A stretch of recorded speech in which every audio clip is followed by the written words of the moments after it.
యూరోప్లో ఒక important meeting జరగబోతుంది. అక్కడ వాళ్ళ ముందున్న ఇష్యూ చిన్నది కాదు, అక్షరాల 22 లక్షల కోట్ల రూపాయల ఇష్యూ, అంటే $46 బిలియన్. ఇక్కడ ఒక ఇంట్రెస్టింగ్ ట్విస్ట్ ఏంటంటే ఈ డబ్బు రష్యా ప్రెసిడెంట్ పుతిన్ది, కానీ ఆ డబ్బులున్న లాకర్ మాత్రం యూరప్ చేతిలో ఉంది. ఇప్పుడు యూరప్ ప్లాన్ ఏంటంటే పుతిన్ డబ్బుతోనే జెలెన్స్కీకి ఒక గ్రాండ్ పార్టీ ఇవ్వాలని, అంటే పుతిన్ డబ్బుతోనే యుక్రెయిన్ వారికి ఫండింగ్ ఇవ్వాలని. ఈ ఆర్టికల్ చూడండి, EU using frozen Russian assets to support Ukraine. European leaders ఇప్పుడు ఒక పెద్ద డెసిషన్ తీసుకోవాలి.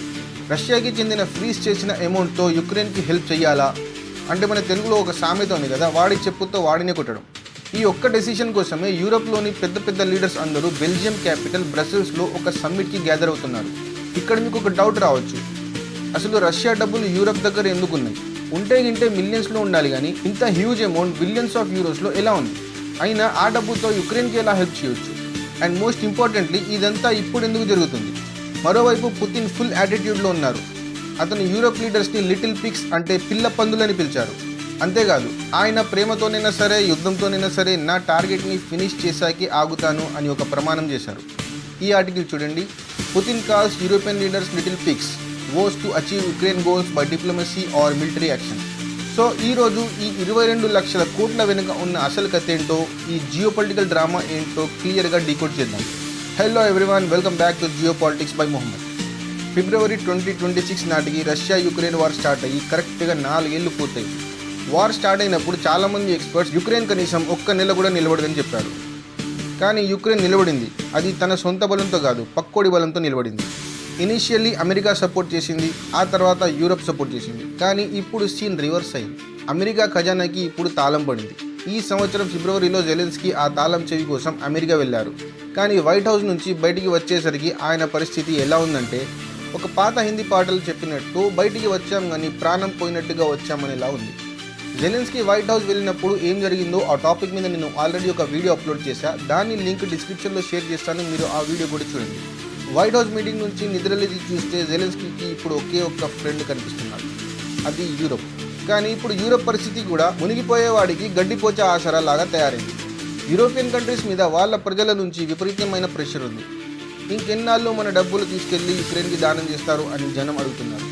అందుకే ఇప్పుడు యూరోప్ లీడర్స్కి రష్యా డబ్బుని యుక్రెయిన్ యుద్ధంలో వాడేద్దాం అని ఒక ఐడియా వచ్చింది. అసలు అది ఎంత హ్యూజ్ అమౌంట్ అంటే ఒక నార్మల్ క్యాలిక్యులేటర్ స్క్రీన్లో ఆ నెంబర్ ఫిట్ కూడా అవ్వదు.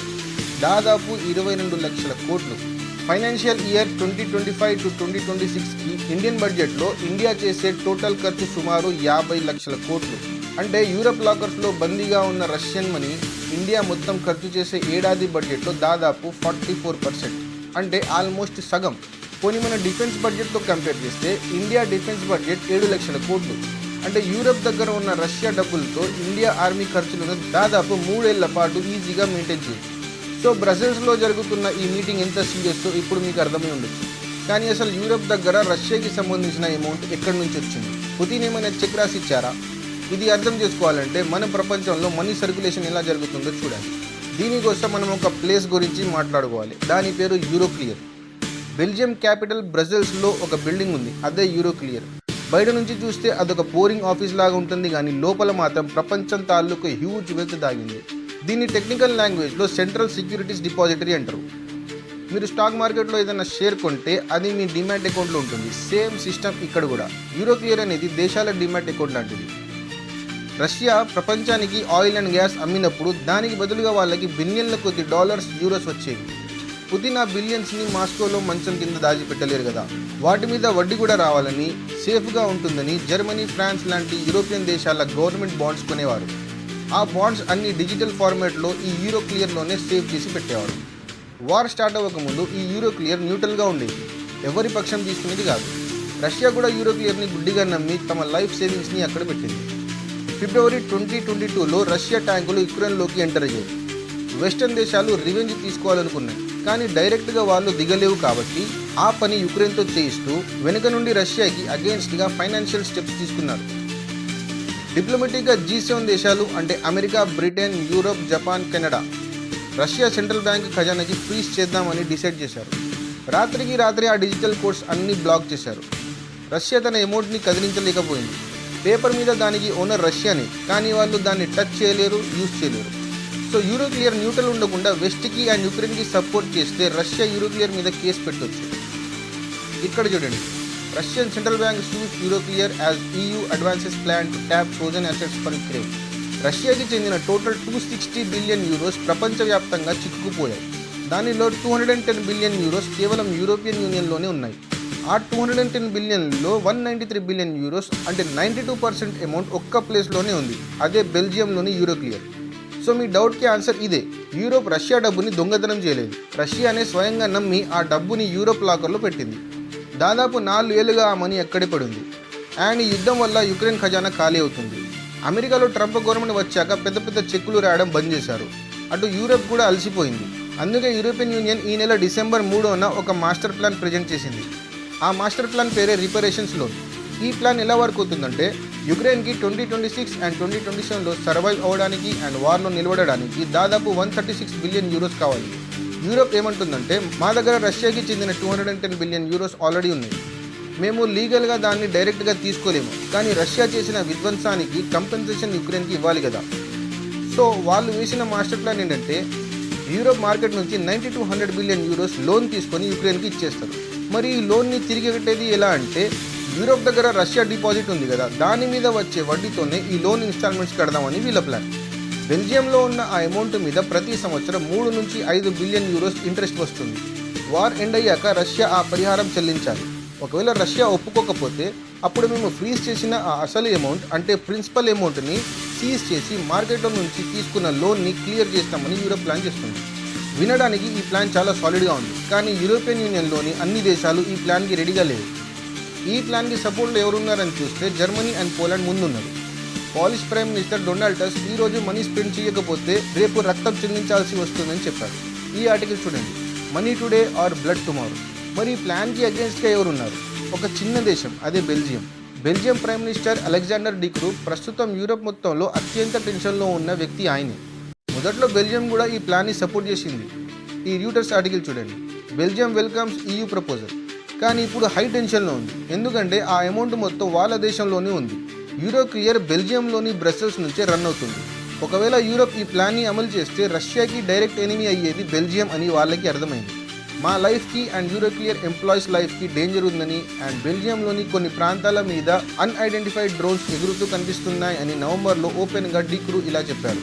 ఇక్కడ చూడండి, 5 unidentified drones flew over Belgium's nuclear plant. మేము యుక్రెయిన్కి హెల్ప్ చేయాలంటే అందరూ కలిసి రావాలి. రేపు రష్యా రెవెన్యూ తీసుకుంటే అది కేవలం బెల్జియం మీదే పడకూడదు. మేము చిన్న దేశం, ఆ దెబ్బని తట్టుకోలేము. రష్యా మా బ్యాంకులని కంపెనీలని టార్గెట్ చేయొచ్చు. గూగుల్కి రష్యాలో ఏం జరిగిందో అందరూ తెలుసు. ఫ్యూచర్లో ఏం జరిగినా ఆ రెస్పాన్సిబిలిటీ అందరూ పంచుకోవాలి అని అంటున్నారు Belgium prime minister Alexander D Croo. Drone సంగతి పక్కన పెడితే లాయర్స్ మాత్రం రెడీగా ఉన్నారు. రష్యా సెంట్రల్ బ్యాంక్ ఆల్రెడీ మాస్కోలో యూరోక్లియర్ మీద కేసు ఫైల్ చేసింది. దాదాపు $230 బిలియన్ పరిహారం కావాలని డిమాండ్ చేసింది. మనం ఇలా అనుకోవచ్చు, రష్యా కోర్టులో కేసు వేస్తే బెల్జియంకి ఏమవుతుంది? ఇక్కడ యూరోక్లియర్ అనేది ఒక గ్లోబల్ బ్యాంక్. దాని ఆస్తులు కజకిస్తాన్, UAE, చైనా లాంటి దేశాల్లో కూడా ఉన్నాయి. రష్యా ఆ దేశాల్లో ఉన్న యూరోక్లియర్ ఆస్తులను సీజ్ చేయించవచ్చు. బెల్జియం argument is so simple. Decision ఏమో 27 దేశాలు కలిసి తీసుకుంటున్నాయి, కానీ 100% రిస్క్ మాత్రం మేము ఎందుకు తీసుకోవాలి? రేపు రష్యా మా మీద ఫైన్ వేస్తే ఎవరు కడతారు? మా సిస్టమ్ని హ్యాక్ చేసి డౌన్ చేస్తే ఎవరు బాగు చేస్తారు? సో ఇక్కడ రిస్క్ షేరింగ్ ఉండాలి అని డి క్రూ డిమాండ్ చేస్తున్నారు. బెల్జియం భయంలో అర్థం ఉంది. రష్యా ఎకనామిక్గా లేదా లీగల్గా రివెంజ్ తీసుకోవచ్చు. ఇంటర్నేషనల్ కోర్ట్స్లో, ముఖ్యంగా ఆర్బిటరీ కోర్ట్స్లో బెల్జియంని ఇబ్బంది పెట్టొచ్చు అని ఎక్స్పర్ట్స్ చెప్తున్నారు. అందుకే యూరోప్ మొత్తం మేము ఉన్నాం అనే భరోసా, అష్యూరెన్స్ కావాలి అని బెల్జియం అంటుంది. సరే, ఒకవేళ యూరోప్ దేశాలన్నీ ఒప్పుకొని ఆ రిస్క్ తీసుకున్నాయని అనుకుందాం, దానికి రష్యా ఎలా రియాక్ట్ అవుతుంది? ఇది రష్యాకి చాలా సెన్సిటివ్ ఇష్యూ.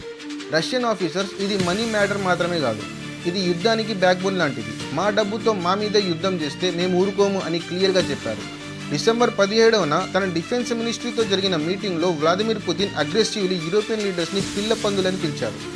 అక్కడ పుతిన్ ఏమన్నారంటే, ఈ యూరోప్ పిల్ల పందులు పాత అమెరికన్ గవర్నమెంట్ బైడెన్ అడ్మినిస్ట్రేషన్తో చేతులు కలిపి రష్యాని ఎకనామిక్గా కొలాప్స్ చేసి, రష్యాని 5-6 ముక్కలు చేసి, అక్కడి న్యాచురల్ గ్యాస్ని, ఆయిల్ని దోచుకోవాలని ప్లాన్ చేశారు. డివైడ్ అండ్ రూల్ చేయాలనుకున్నారు.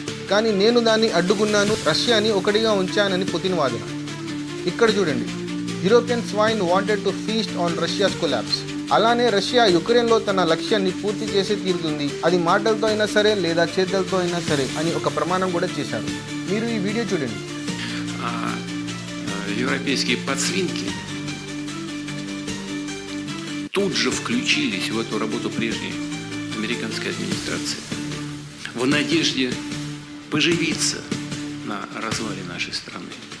Цели специальной военной операции, безусловно, будут достигнуты. Мы предпочитали бы делать это и устранить первопричины конфликта с помощью дипломатии. Если же противоборствующая страна, их зарубежные покровители от разговора по существу откажутся, Россия добьется ఇది освобождения. చూసి జెలెన్స్కీ ఇదే సరైన టైం, మీ యూనిటీ చూపించండి, పుతిన్ మిమ్మల్ని పందులు అంటున్నారు, ఇంకా ఏం ఆలోచిస్తున్నారు అని యూరోపియన్ లీడర్స్కి రెచ్చగొడుతున్నారు.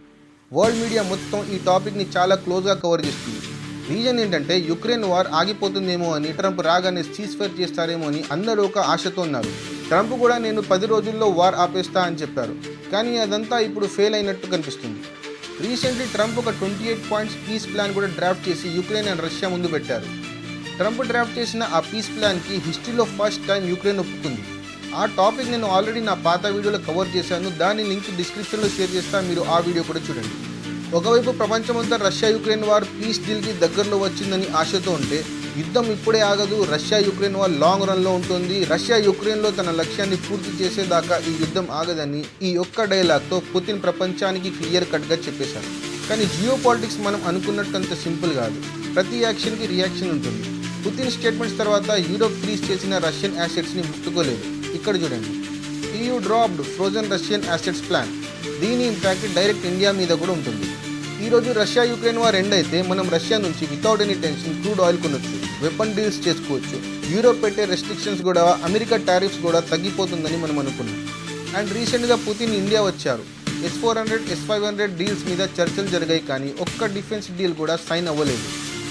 ఇండియా చాలా జాగ్రత్తగా యూరోప్, అమెరికా మరియు రష్యా మధ్య రిలేషన్స్ని బ్యాలెన్స్ చేస్తుంది. కానీ ఫ్యూచర్లో ఇండియాకి కొన్ని డిఫికల్ట్ డెసిషన్స్ తీసుకోవాల్సి రావచ్చు. మన డిఫెన్స్ ఎక్విప్మెంట్ ఎక్కడి నుంచి రావాలి, రష్యా నుంచా లేదా వెస్ట్ నుంచా? What ever India decide. But Putin మాటలతో వార్ రిస్క్ విపరీతంగా పెరిగిపోయింది. నాటో కూడా అవసరమైతే మేము ప్రీఎంప్టివ్ స్ట్రైక్ చేస్తామని సిగ్నల్స్ ఇచ్చింది. అంటే రష్యా యూరోప్ మీద అటాక్ చేయకముందు మేమే రష్యాకి ముందు అటాక్ చేస్తామని. ఈ ఆర్టికల్ చూడండి, NATO considering preemptive action against Russia. And this is very dangerous scenario. ఈ సినారియో మనం ఆల్రెడీ అమెరికా అండ్ ఇరాన్ మధ్య చూసాం. US అండ్ ఇజ్రాయెల్ కలిసి ఇరాన్ న్యూక్లియర్ సైట్స్ మీద ప్రీఎంప్టివ్ స్ట్రైక్స్ చేశారు. ఒకవేళ నాటో నిజంగానే రష్యా మీద మిసైల్స్తో అటాక్ చేస్తే రష్యా ఊరుకుంటుందా లేదా పూర్తి స్థాయి యుద్ధం ప్రకటిస్తుందా? అండ్ మోస్ట్ ఇంపార్టెంట్లీ చైనా ఎవరి వైపు ఉంటుంది? ఇవన్నీ సమాధానం లేని ప్రశ్నలు. కానీ ఒకటి మాత్రం నిజం, ప్రపంచం ఇంకాస్త అన్సర్టనిటీ వైపు వెళ్తుంది. ఈ యుక్రెయిన్ వార్ ఎక్కడ ఆగేలా లేదు. రాబోయే రోజుల్లో పరిస్థితులు ఇంకా సీరియస్గా మారొచ్చు. ఈ టాపిక్ మీద ఇంపార్టెంట్ అప్డేట్స్ వస్తే ఇంకో వీడియోలో కవర్ చేస్తాను. ఇలాంటి మరిన్ని జియో పొలిటికల్ అప్డేట్స్ కోసం నా ఛానల్ జియో పాలిటిక్స్ బై మొహమ్మద్ని సబ్స్క్రైబ్ చేసుకోండి. Till then, thanks for watching. జై హింద్.